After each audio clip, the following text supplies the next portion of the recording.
लगभग हर छठे या सातवें घर में होना शुरू हो चुकी है।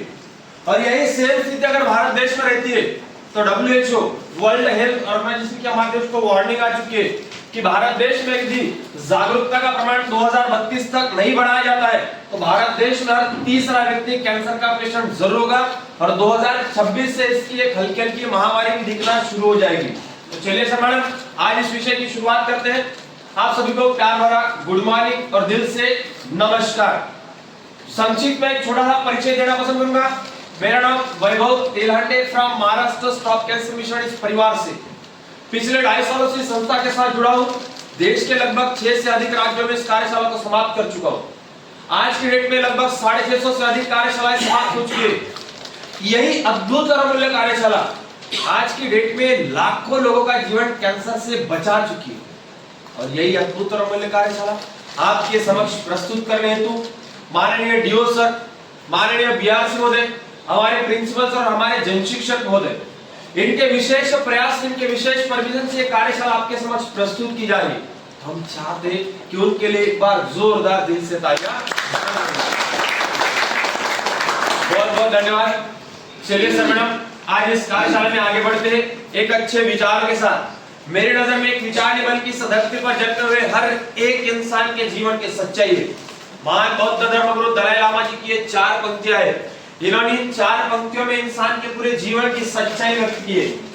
वे कहते हैं इंसान भी क्या चीज है जो दौलत कमाने के लिए अपनी सेहत खो देता है, उसी सेहत को वापस पाने के लिए कमाई हुई सारी दौलत वह खो देता है। जीता इस गुरूर में है कि जैसे कभी मरने वाला ही नहीं और मर ऐसे जाता है कि जैसे कभी जिया ही नहीं। बढ़िया ताली बजाओ। क्या हमें ऐसा जीवन जीना है? नहीं, हमें तो ऐसा जीवन जीना है जो दौलतमंद भी हो और सेहतमंद भी हो। तो चलिए सर मैडम आज इस कार्यशाला के माध्यम से हम अपना सदैव जीवन दौलतमंद के साथ साथ सेहतमंद हम कैसा जिएंगे उसका एक छोटा सा प्रयास आज हम इस कार्यशाला के माध्यम से जरूर करते हैं। सर मैडम हम में से कुछ लोग ऐसे जिन्होंने कैंसर को बहुत करीब से देखा है और कुछ लोग ऐसे जिन्होंने कैंसर से अपनों को खोया है। वे लोग इस कार्यशाला को बड़ी गंभीरता से लेना चाहते हैं और हम नहीं चाहते कि हमारे से उन्हें किसी प्रकार की डिस्टर्ब समस्या बाधा निर्माण हो। इसलिए कुछ समय के लिए हम अपने मोबाइल को साइलेंट मोड के ऊपर जरूर डाल देते हैं क्योंकि मुझे पता है इस दुनिया में मोबाइल को स्विच ऑफ करना संभव नहीं। कृपया करके दिल से विनती करते हैं कुछ समय के लिए हम अपने मोबाइल को साइलेंट मोड के ऊपर जरूर डाल देते हैं। यदि इस कार्यशाला के भीतर हमारा फोन बीच में ही बजता है तो जो 10 व्यक्ति इस कार्यशाला को बड़ी गंभीरता से ले रहे हैं उन्हें हमारे में हजारों सवाल निर्माण जरूर होंगे। जो भी आपके मन में सवाल निर्माण होंगे उसे कृपया नोटपैड के ऊपर नोट करके रखिएगा। अंत में जब ये कार्यशाला समाप्त होगी वो सवाल आप मुझसे जरूर कीजिएगा। बस शर्त है कि बीच में उठकर उस सवाल को ना पूछिएगा ताकि जो हमारी लिंक बनी हुई है वे कहीं ना कहीं डिस्टर्ब जरूर सकती है। अंत में हम 10 मिनट का वन टू वन प्रेजेंटेशन रखेंगे। आपके सभी सवालों के जवाब मैं आपको यहाँ देने का प्रयास जरूर करूंगा। फिर भी मेरा आप सभी से वादा है, प्रॉमिस है, जो भी आपके मन में सवाल चलते रहेंगे उन सभी सवालों के जवाब मैं आपको स्लाइड बाय स्लाइड यहाँ जरूर देता रहूंगा। फिर भी यदि कोई सवाल बच जाता है तो लास्ट में आप मुझसे जरूर पूछेगा। आपके सभी सवालों के जवाब मैं आपको जरूर दूंगा। तो चलिए सर मैडम आज इस विषय की शुरुआत करते हैं। कैंसर के ऊपर जब भी चर्चा करने बैठते हैं तो मन में 100 से अधिक सवाल जरूर निर्माण होते हैं, लेकिन उन 100 से अधिक सवालों में से सबसे पहला सवाल है हर किसी इंसान के मन में जो हमेशा निर्माण होते हुए रहता है वो आज की डेट में सबसे पहला सवाल है आखिर कैंसर यह बला क्या है? What is cancer? कैंसर क्या है? कैंसर की परिभाषा अगर आप साइंटिफिक मेडिकल लैंग्वेज में जानना चाहते हो तो ध्यान से सुनेगा मेरी स्लाइड को। Cancer is nothing but it is a uncontrolled growth of human cells. Cancer और कोई नहीं बल्कि हमारे शरीर की कोशिकाओं का अनियंत्रित तरीके से बढ़ना, वृद्धि होना, यह कैंसर एक महाभयंकर बीमारी कहलाती है। इसी चीज को यदि मैं उदाहरण के तौर पर समझाने का प्रयास करूं तो मान लीजिएगा यह एक कमरा है। इस कमरे के 2 दरवाजे हैं, एक दरवाजा आने का और एक दरवाजा बाहर जाने का। आने वाले दरवाजे से लोग आते हैं, अपना कार्य करते हैं और बाहर जाने वाले दरवाजे से चले जाते हैं। जब तक ये सिलसिला इस कमरे में अगर चलता रहेगा किसी को कोई परेशानी होगी क्या? नहीं होगी। लेकिन मैं बाहर जाने वाला दरवाजा बंद कर देता हूँ और आने वाले दरवाजे से लोगों का निरंतर आना यदि इस कमरे में शुरू रहता है तो कुछ ही देर में इस कमरे में लोगों की भीड़ इकट्ठा होगी। लोगों का जमाव डालूंगा, मेरी भाषा में कहूं तो वहां लोगों की एक गांठ बन जाएगी। और यही सेम क्रिया जब हमारे शरीर के अंदर कोशिकाओं के माध्यम से होती है, क्योंकि हम बायोलॉजी में पढ़ चुके हैं, human body is made up of exactly cells. हमारा संपूर्ण मानवीय शरीर लाखों अरबों असंख्य कोशिकाओं से बना हुआ है। हमारे शरीर की कोशिकाएं 1 से 2 में विभाजित होती है। विभाजन के साथ कोशिकाएं बॉडी में स्प्लिट होते रहती है। 3 से 4 दिन वो कोशिकाएं हमारी बॉडी में अपना कार्य कंप्लीट कर लेती है और वह कोशिका हमारे शरीर से बाहर निकल जाती है। जब तक यह सिलसिला हमारी बॉडी के अंदर चल रहा है तब तक हम स्वस्थ है, तंदुरुस्त है, फिट महसूस करते हैं। लेकिन जब किसी व्यक्ति के डीएनए तंत्र में बिगाड़ आ जाता है, उस स्थिति में उस व्यक्ति के शरीर की कोशिकाएं 1 से 2 में विभाजित होती है, लेकिन कोशिकाएं बॉडी में स्प्लिट होना, फैलना, शरीर से बाहर निकलना और मरना बंद हो जाती। वह सभी कोशिकाएं एक ही जगह के ऊपर एक के ऊपर एक, एक के ऊपर एक, एक के ऊपर एक, एक के ऊपर एक अनकंट्रोल तरीके से बढ़ना शुरू हो जाती है। उस जगह एक कोशिकाओं की गांठ बन जाती है और इसी गांठ को साइंस की लैंग्वेज में कैंसर का ट्यूमर यह नाम दिया जाता है। यह गांठ उस इंसान के जिस भी भाग में बन जाती है उसके लोकेशन वाइज साइंस उसे कैंसर का नाम उसे दे देती है। यदि यह गांठ अगर किसी इंसान के सर में बन जाए तो उसे एग्जैक्टली ब्रेन ट्यूमर कहा जाता है। यही गांठ किसी इंसान के मुंह में बन जाए तो ओरल कैंसर, गले में बन जाए तो थ्रोट कैंसर, फेफड़े में बन जाए तो लंग्स कैंसर। और यही गांठ किसी महिला के गर्भाशय में यदि बन जाती है और वह महिला दुनिया की कितनी ही बड़ी गायनेकोलॉजिस्ट, स्त्री रोग तक के डॉक्टर ही क्यों ना हो, उस महिला का जीवन में अगर हमें बचाना है तो उस महिला का पूरा गर्भाशय यूट्रस रिमूव करने के अलावा आज की डेट में हमारे पास कोई और रास्ता ही नहीं बचता।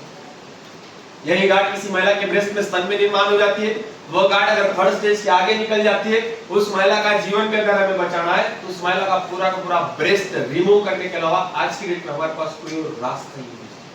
यानी कि सर यह गांठ उस इंसान के जिस भी भाग में बन जाती है उसके लोकेशन वाइज तो साइंस उस कैंसर का नाम उसे दे देते। फिर भी एक 2 मिनट की साइंटिफिक मेडिकल क्लिप मैं आपको जरूर दिखाने का प्रयास करूंगा कि आखिर एक इंसान के बदन में इस कोशिकाओं की कार्यप्रणाली होती है किस प्रकार है और इस गांठ का निर्माण किस प्रकार होता है। स्लाइड के माध्यम से हम समझने का प्रयास करते हैं। जो आपके समक्ष में प्रस्तुत करने जा रहा हूं यह स्वस्थ व्यक्ति के शरीर की स्वस्थ कोशिका है। जिस इंसान को कैंसर नहीं हुआ उस व्यक्ति के शरीर की स्वस्थ कोशिका 1 से 2 में विभाजित होती है। 2 से 4, 8, 16, 32, 64 इस प्रकार विभाजित होती है।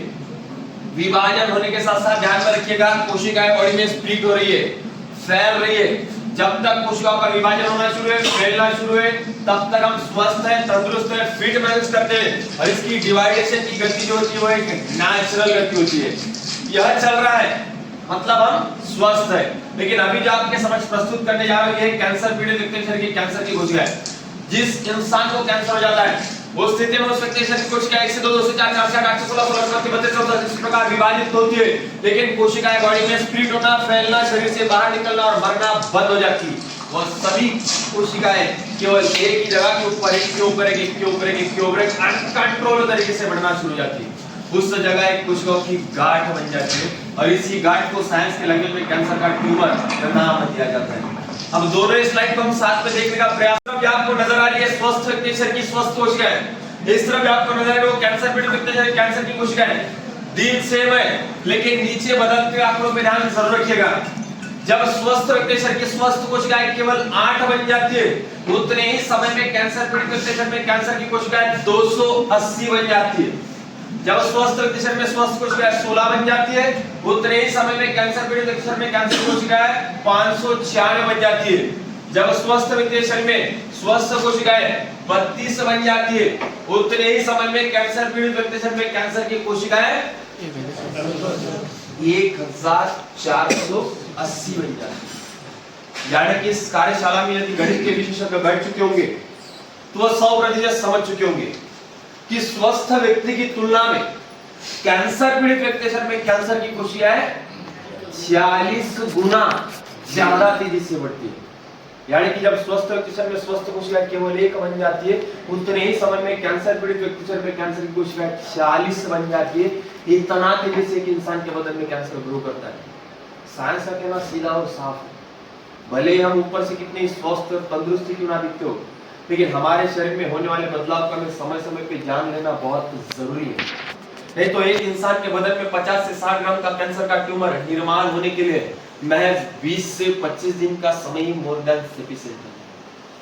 20 से 25 दिन ही काफी होते हैं एक इंसान के बदन के अंदर 50 से 60 ग्राम की इस गांठ का निर्माण होने के लिए।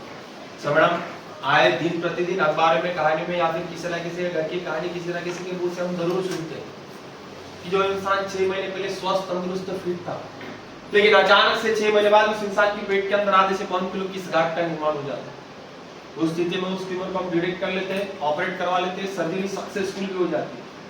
कुछ दिन बाद उस इंसान को हम छुट्टी भी दे देते हैं, लेकिन उसके कुछ दिन पश्चात या तो उस इंसान के दूसरे भाग में इस गांठ का निर्माण हो जाता है, या फिर सर्जरी में चलाए गए जो इलाज होते हैं उन इलाजों के दुष्परिणामों के कारण भी उस इंसान की मृत्यु हो जाती है। आखिर ऐसा क्यों होता है?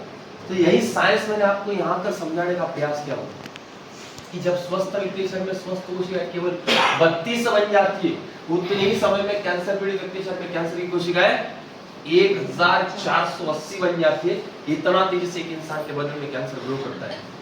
जो इंसान के मन में हमेशा के लिए पहला सवाल निर्माण होते हुए रहता है, उस पहले सवाल का जवाब तो मैंने आपको यहाँ देने का प्रयास जरूर किया है, लेकिन अब हर किसी इंसान के मन में हमेशा के लिए जो दूसरा सवाल निर्माण होते हुए रहता है वो दूसरा सवाल है, आखिर क्यों हो जाता है एक इंसान को कैंसर?